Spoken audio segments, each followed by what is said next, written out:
Assalamualaikum warahmatullahi wabarakatuh. Waalaikumsalam warahmatullahi wabarakatuh. Yang terhormat Bapak Norbertus Antoin bin Sasi selaku pembimbing di karakter building agama. Perkenalkan, nama saya Rati Rizky Vanisha Putri dari kelas JBCA, dan pagi ini saya sedang bersama Ibu Nurul selaku salah satu pengajar di pesantren yang sedang saya amati. Nah, di pagi hari ini saya dengan Bu Nurul juga mau berdiskusi nih mengenai salah satu materi atau topik ya yang sudah saya ajukan di TK pertama, yaitu persepsi masyarakat dalam menghargai keberagaman antar umat beragama di lingkungan pesantren terkait SDG nomor 16, Peace, Justice, and Strong Institution. Untuk membahas topik lebih lanjut, mungkin Bu Nurul mohon memperkenalkan diri dulu. Baik, terima kasih Kakak atas waktunya. Perkenalkan, Assalamualaikum warahmatullahi wabarakatuh. Nama saya Nurul Fuadah. Saya berdomisili atau bertempat tinggal di Kampung Kukun, Cikarang, Ciantra, Cikarang Selatan. Saya di sini sebagai salah satu pengurus atau pengajar di Pondok Pesantren Yatim Piatu Duafa Al-Muttaqin. Kalau boleh tahu mengajarnya sudah berapa lama, Bu? Untuk lamanya mengajar di sini udah hampir 5 tahun. Karena saya pendatang, ya. Oh, pendatang juga. Asalnya dari Bogor. Ya. Nah, di sini jadi mukim di sini. Udah mengajar di sini. Saya kan juga baru ya di lingkungan ini. Jadi sering ngelihat ada aktivitas terutama pagi hari gitu ya di sini mengaji gitu. Itu emang spesifik yang diajarkan Bu Nurul atau gimana, Bu? Ya, itu untuk kegiatan belajar mengajar adalah prosedur dari pesantren ya. Ada kegiatan pesantren yang mana pesantren ini terbagi dari beberapa tingkatan. Ada tingkatan pemula, ada tingkatan menengah dan atas. Jadi untuk pengajarnya pun mengajar sesuai tingkatan. Kebetulan saya juga mengajar untuk usia SMP. SMP ya? Iya, rata-rata SMP.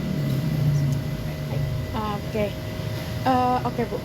Langsung ke topik mungkin ya mengenai toleransi. Ya.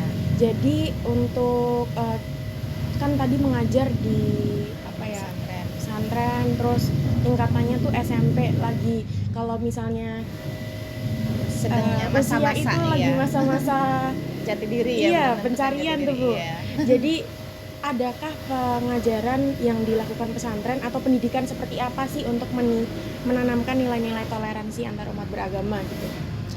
Untuk yang pertama, dalam masalah pendidikan ya, kurikulum dari pondok pesantren itu kita fokus pada agama kita, yaitu menganut agama Islam.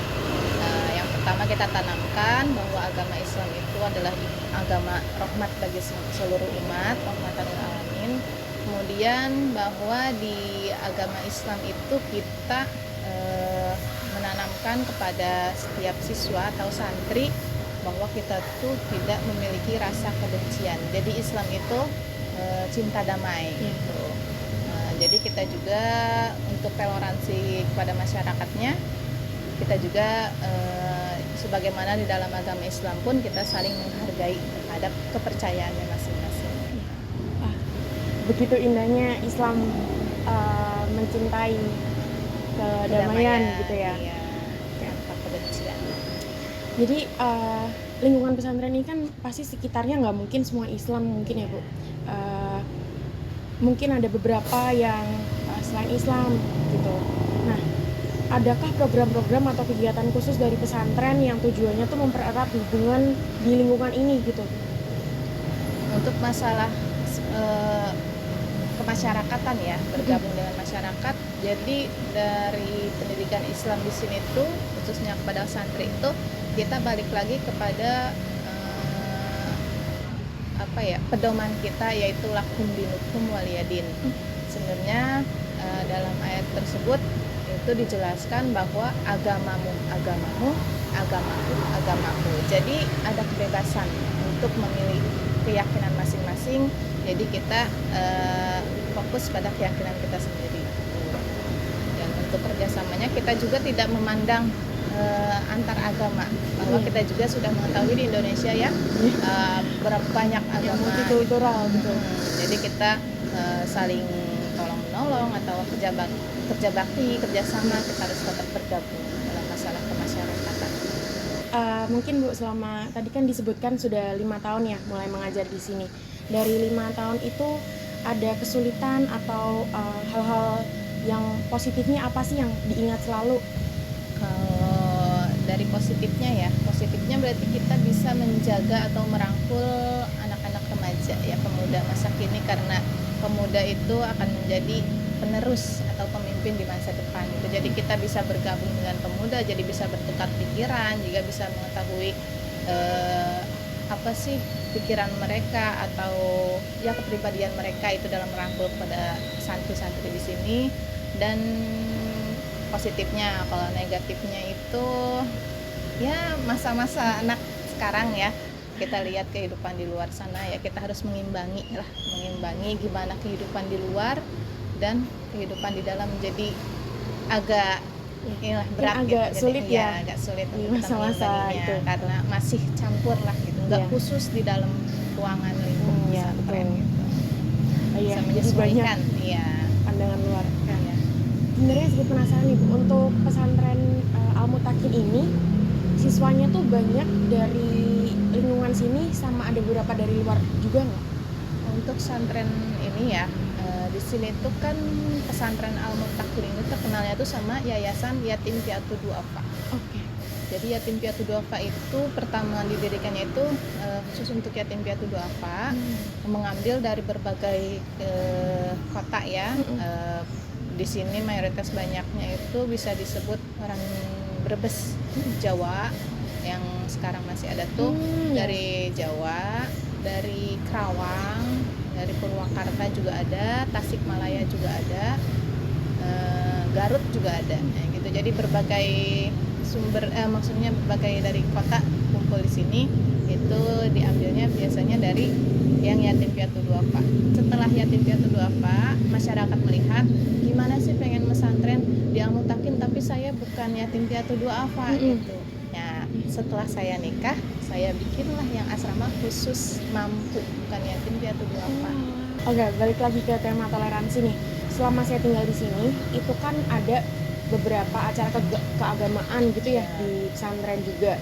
Nah, itu tuh ada intimidasi dari pihak luar gak sih ketika menyelenggarakannya, kayak 2 hari atau ketika malam, jadi suaranya kan lumayan bising gitu ya. Sampai saat ini sampai saat ini saya juga sih sebagai manusia sosial gitu ya, mengimbangi apakah ada mengganggu masyarakat luar atau tidak. Tapi saya dengar dari keluhan masyarakat itu alhamdulillah belum ada.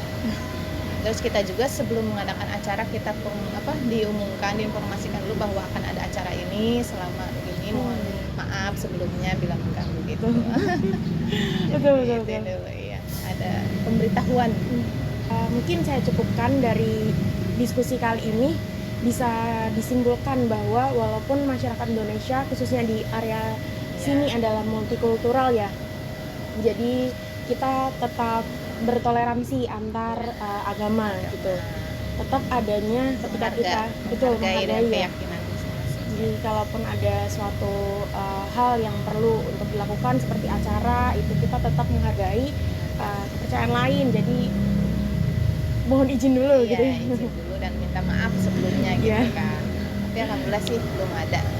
Enggak ada. Soalnya sih kan mayoritas Islam ya. Iya, mayoritasnya Islam. Terus pendirinya juga sebagai tokoh lah istilahnya, tokoh masyarakat. Jadi kan masyarakat tuh menyongsong gitu, mendukung gitu.